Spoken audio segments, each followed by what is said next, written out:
Okay, so hello everyone. So for today's video, mga kalagan, di sa dito maglaglag karon kay magtungtong tag mathematics guys.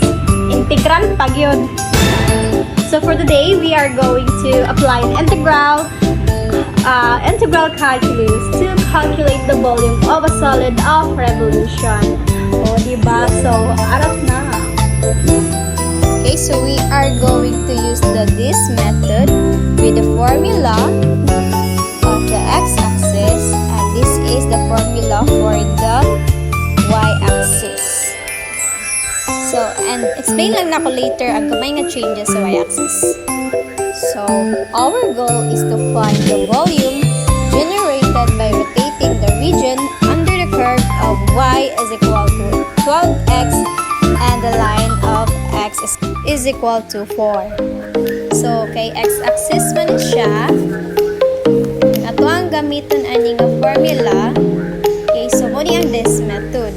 So, ang atong gamiton ani nga formula is kanina ay letter na upper limit ni b and a, which is mga x-axis, and then kaning dx magiging dy ni siya, and then mo ni siya ang y-axis.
Y is equal to 4, the square root of 3.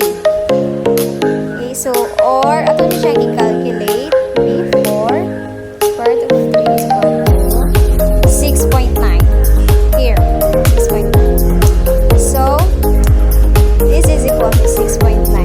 And positive, negative na ni siya. Okay, so, after that, we are going to make a table na para sa graph. So, x, and then y.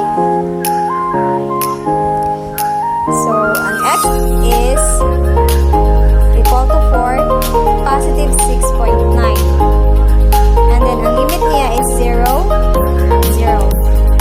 So, positive 4, and then also we have that negative na gyapon ni siya guys, and then this will be 6.9. Okay, so now we are going to make a graph here. Yeah. Okay, so that is the y and the x-axis. So itong i-plot na ang 4. So y and x.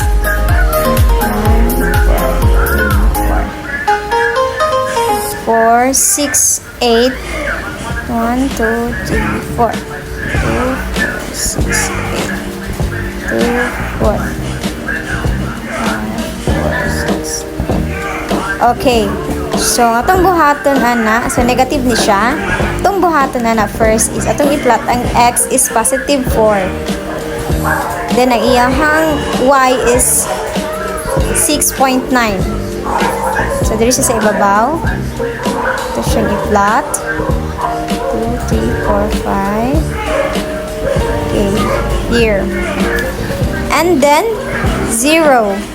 0 to 0 is diri sa center. And then 4, positive 4 sa x. And then negative 6.9. So, dili na to siya i-plot. Ang 6.9, positive 4, okay. And then, atong buhaton ana is, atong i-draw ang graph. Siya. Okay, so, mao ni siya ang form sa radius. And then, ang iyahang radius sa x-axis is diri na siya naka-form. So, muna yung radius, guys. Okay, so now we are going to calculate na. Kaya, ito na yung i-set up. So, V is equal to R. Ang limit na to is 0 man siya. So, mo na siya ang lower limit. So, ang upper limit is